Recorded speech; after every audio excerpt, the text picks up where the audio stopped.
सबसे भ्रष्ट प्रदेश देश में मध्य प्रदेश। कैसे भाजपा सरकार ने कलंकित किया। आज पूरे देश में इतना भ्रष्टाचार नहीं जो मध्य प्रदेश में है, और भारतीय जनता पार्टी का कोई इसका जवाब नहीं। ये भ्रष्टाचार है। मैं तो पुलिस वालों को कहता हूं, अपने वर्दी की इज्जत करिए। सबसे पहले आप अपनी वर्दी की इज्जत करिए। और जो मैंने बात सुनी ये टीआई की, ये टीआई है कहां? ये सब कान खोल के सुन ले कि कितने दिन आपकी वर्दी रहेगी, हम भी देखेंगे, आगे का समय भी आएगा। और अपनी वर्दी आप सुरक्षित रखिए, ये मैं टीआई को कहता हूं, कह दीजिए। कोई तो होते हैं जो बीजेपी का बिल्ला अपनी जेब में रखते हैं। शुरू किया, छोटी तालाब हो या बड़ी तालाब हो, इससे सबकी खरीदने की ताकत बढ़ी। और वही कारण है कि यहाँ का बढ़ता हुआ बाजार आज आपके सामने है, क्योंकि उनकी ताकत बढ़ी। पर आगे का रास्ता भी बहुत लंबा है। आगे का रास्ता भी बहुत लंबा है। बहुत बड़ी चुनौतियां हमारे सामने है। सबसे बड़ी चुनौती हमारे नौजवानों की भविष्य की है। हमारा नौजवान आज जो भटक रहा है, यही नौजवान हमारे जिले का, हमारा हर्रई का, हमारे अमरवाड़ा का निर्माण करेगा भविष्य में। अगर इसका भविष्य अंधेरे में रहा तो कैसा निर्माण होगा? ये सबसे बड़ी चुनौती है। बड़ी बड़ी बातें भारतीय जनता पार्टी कर लेती है, बेरोजगारी की बात नहीं है। आज भर क्या रहा है? भाव बढ़ रहे हैं, बेरोजगारी बढ़ रही है। आज खाद और बीज के भाव बढ़ रहे हैं, पर जो हमारे अनाज का भाव है वो नहीं बढ़ता। ये आज तस्वीर हमारे सामने है। सबसे भ्रष्ट प्रदेश देश में मध्य प्रदेश। कैसे भाजपा सरकार ने कलंकित किया।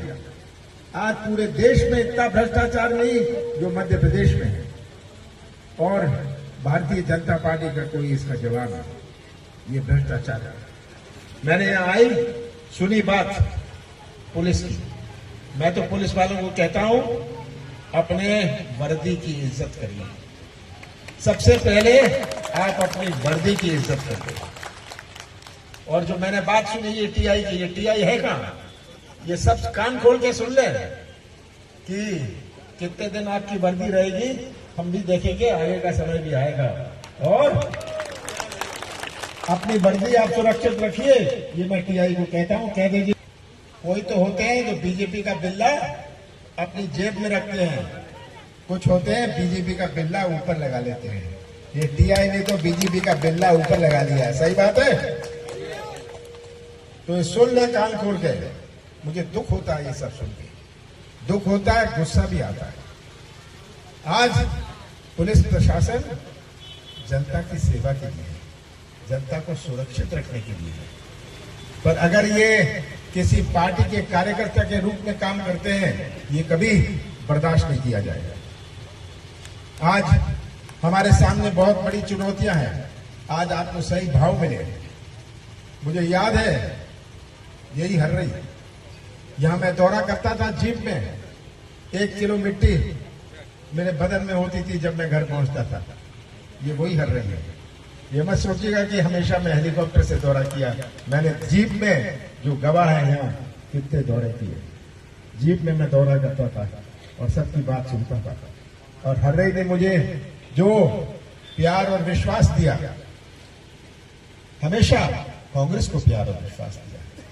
और आपने सुना कि आज बीजेपी के जो विधायक हैं, उनका क्या इतिहास है, वो इतिहास भी समझ लीजिए।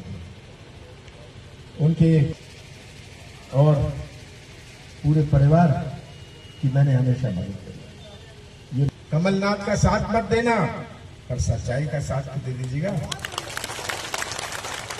यही मैं आपसे आज प्रार्थना करने आया हूं। मैंने तो अपनी जवानी समर्पित कर दी छिंदवाड़ा जिले को। आज मैं कहना चाहता हूं, मैं अपना पूरा जीवन छिंदवाड़ा को समर्पित करना चाहता हूं। आगे के रास्ता की मुझे बहुत चिंता है। हमारे प्रशिक्षण केंद्र हैं, इतने प्रशिक्षण केंद्र मध्य प्रदेश या देश के कोई जिले में नहीं है, पर आप उसका लाभ नहीं उठाते। मैं तो नेताओं को कहूंगा, आप पहले खुद तो जाके देखिए। बहुत सारे बच्चे तामिया से, जामई से, जो गड्ढे खोदते थे, वो गए, ड्राइवर ट्रेनिंग कर ली, अब 15-20 हजार रुपए पाते हैं। ये है आज। तो आप ट्रेनिंग जरूर करिए, जाके देखिए, बच्चों को भेजिए। ये आपके लिए मैंने बनवाए थे, ये आपके लिए बनवाए थे, और आप ही इसका लाभ नहीं ले रहे। ये बड़ी दुख की बात होती है कि जब मैं पूछता हूं कि हमारे हर्रे क्षेत्र से कौन कौन आए हैं, कोई हाथ नहीं उठाता। मैं परसों था वहां, मैंने पूछा हर्रे से कौन आया है, एक हाथ नहीं। और आप ये तो मुफ्त में है, इसका पैसा तो मैं ही देता हूं, मुफ्त में ट्रेनिंग होती है, तो आप इसका फायदा उठाइए। कोई मजबूरी नहीं है, पर कम से कम अगर आप देख तो लें, तो जो चाहें वैसी ही ट्रेनिंग आप कर सकते हैं। तो अंत में यही कहना चाहता हूं कि मैं आपके साथ हमेशा खड़ा हूं, और हम साथ मिलके आपका जो बल, आपका जो प्यार और विश्वास मुझे मिला, जिससे मुझे बल और शक्ति मिली, ये प्यार और विश्वास मुझे हमेशा मिलता रहे, मुझे बल और शक्ति देता रहे, और हम अपना कंधे से कंधा मिला के आगे का रास्ता भी पार करेंगे। आप सबका बहुत बहुत धन्यवाद।